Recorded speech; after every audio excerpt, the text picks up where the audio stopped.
A spokesperson for the French Civil Aviation Authority confirms to CNN that the crew of the Germanwings airplane did not issue a distress call. A distress signal was sent out by air traffic control after controllers became concerned at the loss of radio contact with the plane and the speed of the plane's descent. What do you make of that, Mary?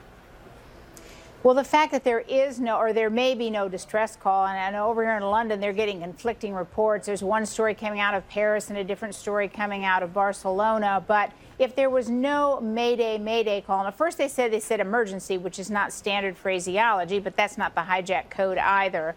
And then they said it was Mayday, Mayday, Mayday, which made sense. That was what you should say.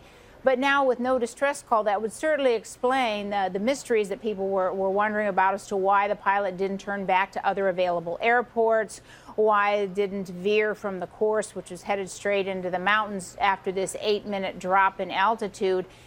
With no distress call, of course, we don't know what the pilots knew what was going on. We don't know what the plane was doing, and we don't know the emergency. For example, in the Payne-Stewart situation with the rapid decompression, there was no emergency call. They didn't know it was happening. It happened to them, and it overtook them. So there are a lot of different scenarios with no distress call, and that would also explain, of course, why they continued to descend into the Alps, very high mountainous region.